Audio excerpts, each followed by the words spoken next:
तो welcome to Bot Thakur IAS academy. आज 12 March 2023 है और आपकी prelims exam Assam public service commission के जो प्रीलिम्स एग्जाम है उसमें बहुत ही कम समय बच गए।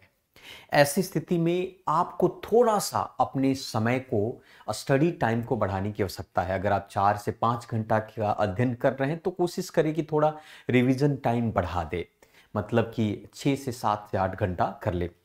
और सबसे बड़ी प्रमुख चीजें तो ये है कि आप अधिक से अधिक एमसीक्यू और टेस्ट सीरीज सॉल्व करें। मेरा मानना है कि प्रीवियस ईयर क्वेश्चंस को मगअप करने की कोशिश करें। मगअप करने का तात्पर्य यह है कि मल्टीपल टाइम्स रिवाइज करना, तो आप उसे रिवाइज करना ना भूलें। तो आज 12 मार्च है। आज की करंट अफेयर की हम चर्चा करेंगे जो आपकी असम पब्लिक सर्विस कमीशन और सिविल सर्विसेज के पॉइंट ऑफ व्यू से आपकी महत्वपूर्ण है। चर्चा करेंगे आज का सबसे प्रमुख।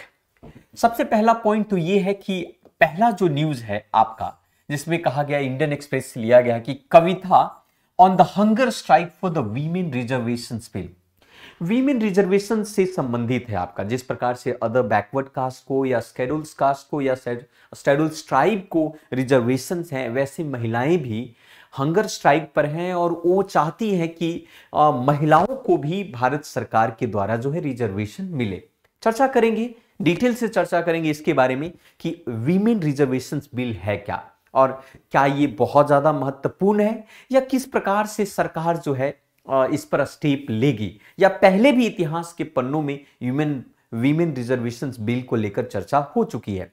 बहुत ही महत्वपूर्ण है। जीएस सेकंड से ये प्रश्न बन सकता है। यहां पर जीएस सेकंड के अंदर में अगर हम बात करें वीमेन इंपावरमेंट से संबंधित, अगर आप यूपीएससी का प्रिपरेशन कर रहे हैं तो वहां पर एज ए सोसाइटी के पॉइंट ऑफ व्यू से प्रश्न आपके एग्जाम में पूछे जा सकते हैं।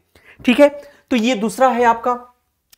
इंटरनेशनल रिलेशनशिप के पॉइंट ऑफ व्यू से देखा जाए तो दूसरा बहुत ही महत्वपूर्ण हो जाता है, अर्थात इंडिया बांग्लादेश फ्रेंडशिप पाइपलाइन को लेकर भारत और बांग्लादेश के बीच में एक समझौता, एक फ्रेंडशिप पाइपलाइन बनाया गया है जिस पर काफी लागत भी लगे। इसके बारे में भी चर्चा करेंगे कि हमारे लिए कितना महत्वपूर्ण हो जाता है।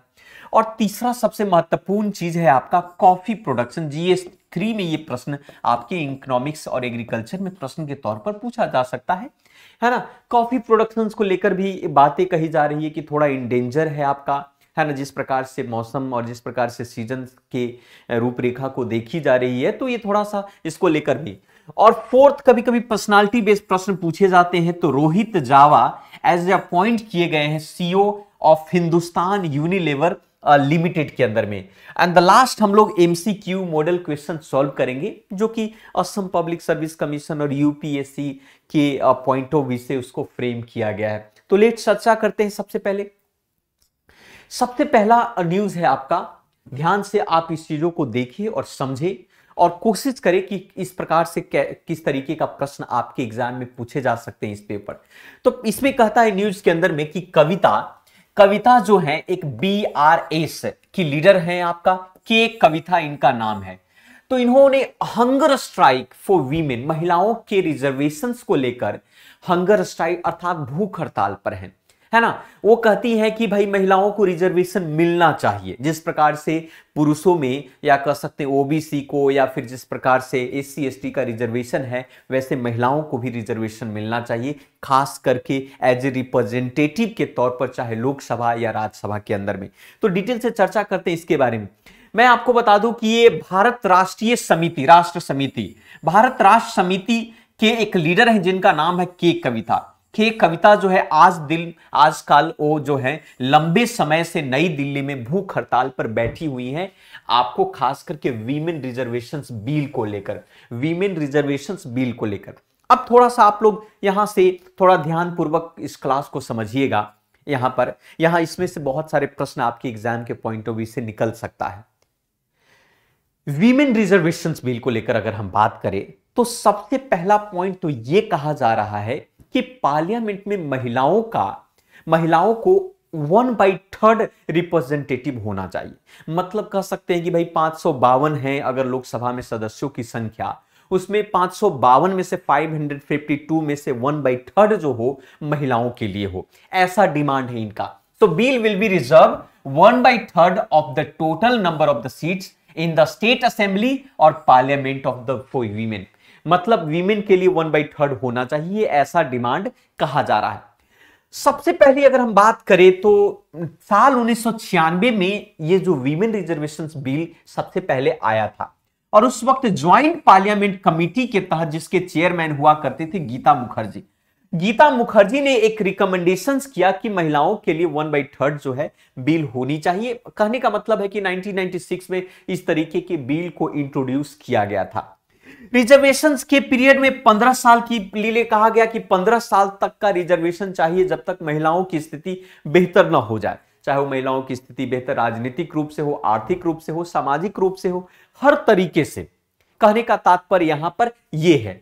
साथ साथ में रिजर्वेशंस को लेकर राज्यों में कहा गया कि लोकसभा में कहा जाता है कि 1/3 से कम सीट नहीं होनी चाहिए। साथ साथ में दिल्ली असेंबली में हो या किसी भी सदन में हो, रिजर्वेशन के तहत महिलाओं को सीट रिजर्व करने की बात कही जा रही है, क्योंकि भारत देश के अंदर में जो है रिजर्वेशन महिलाओं को रिप्रेजेंटेशन जो है बहुत ही कम है, चाहे लोकसभा के अंदर में हो या विधानसभा के अंदर में हो जिसे आप स्टेट लेजिस्लेटिव कहते हैं, या राज्यसभा के अंदर में हो अपर हाउस जिसे कहते हैं। तो इस बात पर कही जा रही है।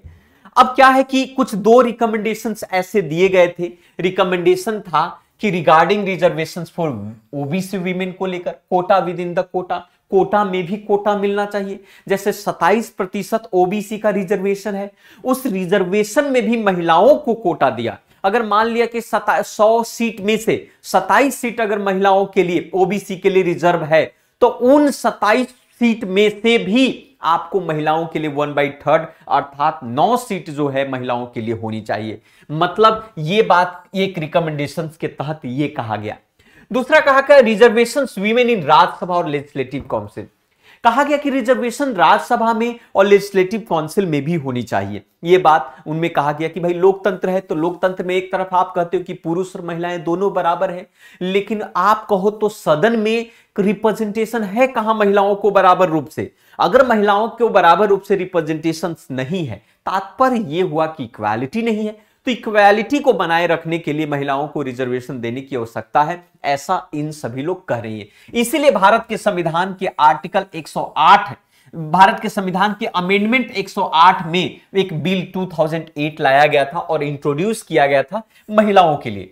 2010 में कोशिश की गई कि जो रिजर्वेशन महिलाओं को राज्यसभा के अंदर में पास कर दिया गया, लेकिन लोकसभा में इसे कभी वोटिंग नहीं दी गई। मतलब कि ये बिल जो है बिल बनकर ही रह गया, कभी ये पास नहीं हुआ। तो अब यहां पर इस बात का डिमांड है लेजिस्लेटिव बॉडी में महिलाओं के लिए कि भाई रिजर्वेशन तो होनी चाहिए। लॉजिकल एक्सटेंशन ऑफ 70, अगर हम बात करें 72nd और 73rd कॉन्स्टिट्यूशनल अमेंडमेंट की बात करें, जिसमें आप पंचायती राज और आपको पता ही होगा कि पंचायती राज और आपकी म्युनिसिपैलिटीज के बारे में बात करता है। आपके लिए मैं प्रश्न पूछना चाहता हूं कि आप बताइए कि 72nd और 73rd कॉन्स्टिट्यूशनल अमेंडमेंट के तहत पंचायती राज और आपका म्युनिसिपैलिटी है, तो बताइए कि भारत के संविधान के किस शेड्यूल में पंचायती राज और आपका म्युनिसिपैलिटी के बारे में बात कही गई। तो आप शेड्यूल्स के बताइए। पहला प्रश्न आपका यह होगा कि कितने टोटल शेड्यूल्स हैं, आपका अनुसूची है, शेड्यूल लिस्ट की बात की गई है ना, तो कितने हैं। दूसरा प्रश्न यह है कि पंचायती जो राज है किस शेड्यूल में है, और तीसरा प्रश्न यह है कि म्युनिसिपैलिटी जो है, म्युनिसिपल जो है किस शेड्यूल में है, ये आपके लिए है। तो 72nd और 73rd पंचायती राज और म्युनिसिपल में वहां पर कहा गया कि महिलाओं को 1/3 रिजर्व सीट वहां पर दिए गए हैं। पॉलिटिकल कॉन्सेंस से अर्बन लोकल बॉडी में और रूरल में ये बात कही गई है, लेकिन ये कहा गया कि भाई लोकसभा और राज्यसभा में भी ये चीजें होना चाहिए। एक डेटा को बार थोड़ा सा देख लेते हैं कि विश्व में महिलाओं का क्या प्रतिनिधि है बाकी के सदनों के अंदर में, तो हम देख लेते हैं।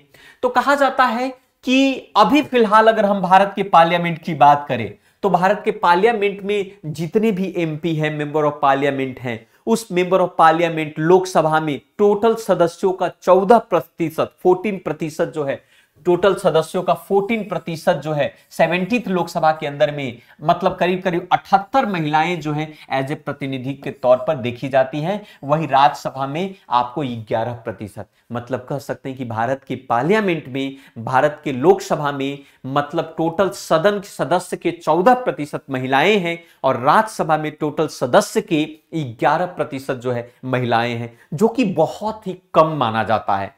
अगर हम विश्व की रूपरेखा को देखें, हालांकि ऐसा कहा जा रहा है कि नंबर इसे बढ़ाने की आवश्यकता है। जब पहली लोकसभा का गठन हुआ, पहली बार हमारे देश के अंदर में चुनाव हुए, लोकसभा का गठन हुआ, उस वक्त मात्र 5% महिलाएं जो हैं एज ए प्रतिनिधि के तौर पर लोकसभा में गई थी। तो फर्स्ट लोकसभा में मात्र 5% महिलाएं थी। हालांकि it was still lower than many country, बहुत सारे कंट्री के कंपेयर में देखा तो बहुत ही कम है।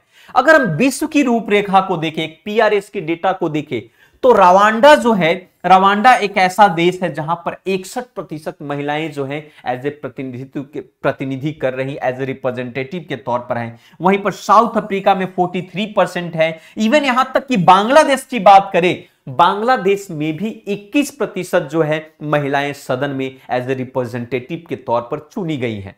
तो ये सोचने की आवश्यकता है भारत देश के अंदर में भी कि भाई महिलाओं की जो प्रतिनिधि क्यों नहीं बढ़ाया जाए, है ना। यहीं पर कहा जाता है कि भारत की अगर रैंक की बात करें, इंटर पार्लियामेंट यूनियन के एक लेटेस्ट डेटा और रिपोर्ट के आधार पर बात करें, तो विश्व में से 193 कंट्री, 193 कंट्री में भारत का स्थान 144 है, मतलब 144 है। पूरी पार्लियामेंट जो विश्व की सर्वे किया गया है उसमें से भारत का रैंक 144 है। मतलब अभी भी इनइक्वालिटी आपको देखने को मिल सकती है, महिलाओं और पुरुष के बीच में असमानता आपको देखने को मिल सकता है। तो कई प्रश्न आपको इससे बन सकते हैं। अमेंडमेंट बिल के बारे में प्रश्न पूछा जा सकता है, रिजर्वेशंस के बारे में प्रश्न पूछा जा सकता है कि भाई पार्लियामेंट आपकी पंचायती राज में कितना प्रतिशत रिजर्वेशन है ना, म्युनिसिपल में कितना प्रतिशत रिजर्वेशन है। ये भी डेटा बड़ा प्रमुख है, आपका एग्जाम के पॉइंट ऑफ व्यू से आपका पूछा जा सकता है। तो ऐसे आपके असम पब्लिक सर्विस कमीशन हो या यूपीएससी में स्टेटमेंट के पॉइंट ऑफ व्यू से प्रश्न आपके एग्जाम में पूछे जाएंगे। तो बड़ा ही महत्वपूर्ण था ये चीजें, हाँ, इसको ध्यान से समझने की जरूरत है। आप लोग एकदम कंसंट्रेशन के साथ पढ़ाई कीजिए, एमसीक्यू सॉल्व कीजिए और करंट अफेयर को फॉलो कीजिए आप डेली बेसिस पर। आप डेली अगर अपडेट रहेंगे तो आपको कठिनाइयां नहीं होगी आपके एग्जाम में। पूरा वीडियो को देखें, सारे प्रश्नों का जवाब दे। कोई सजेशन और सुझाव हो तो आप जरूर अपने कमेंट सेक्शन में आप लिखें, है ना। नेक्स्ट आपका देखेंगे कि इंडिया और बांग्लादेश के फ्रेंडशिप पाइपलाइन को लेकर एक ऑल्टरनेटिव एनर्जी ट्रेड रूट की शुरुआत की गई है। भारत और बांग्लादेश के बीच में एक ट्रेड की शुरुआत की गई है, एक ऑल्टरनेटिव ट्रेड, मतलब पाइपलाइन अगर भारत और बांग्लादेश के बीच में अगर बिछा दिया जाएगा तो जो हमारा जो बिजनेस का रूट है, जो कॉस्ट टाइम है कि भाई यहां से आपने पाइप को ओपन किया और जाकर बांग्लादेश में डायरेक्ट ट्रांसफर हो जाता है, मतलब बांग्लादेश में आपका जो ऑयल जो है चला जाता है। तो बड़ा आसान सी बात है, जो ट्रांसपोर्टेशन से ले जाने की जो कॉस्टेज और मैन पावर की जैसी खर्च होते हैं वो आपको एकदम ही खत्म हो जाता है। तो फिलहाल जो है भारत के प्रधानमंत्री, प्राइम मिनिस्टर ऑफ इंडिया और बांग्लादेश जो है विल ज्वाइंटली इस बात को इनॉग्रेट उन्होंने किया है ना, कि मेड इन क्रॉस बॉर्डर में ऑयल पाइपलाइन जो है दो राष्ट्रों के बीच में इसकी शुरुआत की जाएगी और की जा रही है ना। अब फ्रेंडशिप की जगह जो है इंडिया बांग्लादेश फ्रेंडशिप पाइपलाइन जब शुरू हुई तो ये पाइपलाइन जो आपका डीजल के लिए, स्पेशली डीजल के लिए, असम बेस्ड जो है नुमलीगढ़ है आपका, नुमलीगढ़ असम के अंदर में आप सभी लोग जानते होंगे, नुमलीगढ़ रिफाइनिंग लिमिटेड है, वो मार्केटिंग करेगा, टर्मिनल करेगा सिलीगुड़ी में, आपका वेस्ट बंगाल में सिलीगुड़ी है, और वहां से पार्वतीपुर डिपोट बांग्लादेश में चला जाता है। मतलब कह सकते हैं कि भाई Parvatipur depot of Bangladesh petroleum corporation BPCL में चला जाएगा। करीब आईपीपीएल के अंदर 5 किलोमीटर जो है लंबा है, भारत के अंदर में टोटल जो है 126.5 किलोमीटर की दूरी पाइपलाइन है, जिनमें से आपको 126.5 किलोमीटर आपका बांग्लादेश में होगा और 5 किलोमीटर जो है भारत के अंदर में। तो ये पाइपलाइन जो है एक तरीके से करीब करीब 1 मिलियन मीट्रिक टन तक के साल में ये ऑयल को ट्रांसफर करेगा। आपका करीब करीब इसको बनाने में खर्च हुआ है 377.08 करोड़ रुपया का खर्च हुआ है, जिसमें भारत सरकार ने इन सभी को एज ए ग्रांट असिस्टेंट के तौर पर बनाया है। दोनों राष्ट्रों को इससे फायदा होगा, बांग्लादेश और भारत का फायदा होगा। एक तरीके से कह सकते हैं कि बांग्लादेश और भारत के बीच में एक तरीके से आप कह सकते हैं कि एक अच्छी भाईचारा और बंधुता को बनाए रखने का एक मुहिम कह सकते हैं ये कर। तो ये इंपॉर्टेंट है एग्जाम के पॉइंट ऑफ व्यू से। एक नेक्स्ट आपके कॉफी प्रोडक्शंस को लेकर है। हाल फिलहाल में एक रिसर्च को माने तो कहा जा रहा है कि जो कॉफी का प्रोडक्शन जो है पूरी दुनिया के अंदर में वो थ्रेटेंड है। थ्रेटेंड कहने का मतलब है कि खतरे में है। जैसे कि ये बात कही गई है, खास करके आपको ये बात जो बोर्ड ऑफ साइमल्टेनियस ने इस बात को कहा है कि हम लोग जो है ज्यादातर देशों में जो कॉफी का प्रोडक्शन है उसमें धीरे धीरे गिरावट आ रही है। अब गिरावट आ रही है तो हमें इस बात का कंसर्न है, इस पर सोचने समझने की जरूरत है, विचार करने की आवश्यकता है। कॉफी के बारे में थोड़ा सा जान ले कि कई प्रकार के प्रश्न एग्जाम में पूछे जाते हैं। जैसे अगर हम बात करें खास करके पूरे विश्व के अंदर में, तो मुख्य रूप से दो स्पीसीज बहुत ज्यादा फेमस है कॉफी का। दो स्पीसीज है, पहला है अरबिका है, कॉफी अरबिका, जो अरबिका, और दूसरा जो है कॉफी आपका कैनेफोरा। कैनेफोरा जो जिसको रोबोस्टा के नाम से भी जाना जाता है। कॉफी जो अरेबिका है इसको काफी सेंसिटिव क्रॉप के तौर पर माना जाता है, काफी वल्नरेबल क्लाइमेट के तौर पर माना जाता है, क्योंकि इसकी जो प्रोडक्शन का कंडीशन जो है बहुत ही, मतलब इसकी ग्रोथ के लिए थोड़ा सा हॉट और ह्यूमिड जो है एक तरीके से कह सकते हो कि क्लाइमेट चाहिए। मतलब कि टेम्परेचर का जो रेंज होना चाहिए 15 डिग्री से लेकर 15 डिग्री से लेकर 28 डिग्री तक के बीच में अगर टेम्परेचर होती है तो कॉफी के लिए बहुत ही बेहतर होता है। रेनफॉल कहा जाता है कि 150 से लेकर 250 सेंटीमीटर तक का रेनफॉल होना चाहिए तब। और रही बात सॉइल की बात किया जाए तो लूमी सॉइल होना चाहिए। तो ये सब अगर है तो कॉफी के लिए बहुत ही महत्वपूर्ण है, प्रोडक्शन बहुत ही अच्छा होगा।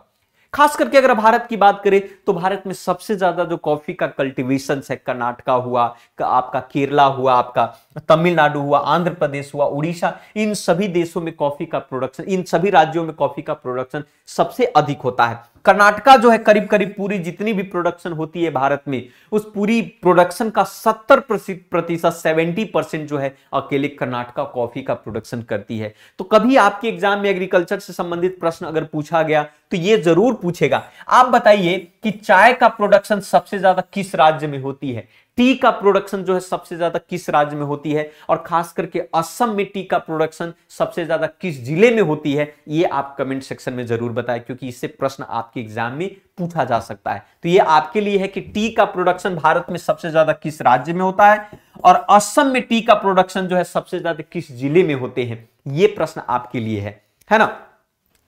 आगे बढ़ते हैं, आपका मोस्ट इंपॉर्टेंट एक न्यूज है आपका, ये है हमारे रोहित जावा साहब। आपको पता है कि यूनिलीवर लीडर्स की कंपनी है आपका हिंदुस्तान यूनिलीवर, काफी फेमस कंपनी है, बहुत ज्यादा प्रोडक्शन बनाती है, प्रोडक्ट बनाती है। तो रोहित जावा जो है उनको अपॉइंट किया गया एज ए मैनेजिंग डायरेक्टर और चीफ एग्जीक्यूटिव ऑफिसर्स के तौर पर, एमडी सीईओ के तौर पर हिंदुस्तान यूनिलीवर लिमिटेड कंपनी में 27 जून 2023 से ये इफेक्टिव हुई। तो बड़े कई बार ऐसे प्रश्न भी आपके एग्जाम में पूछे जाते हैं, है ना।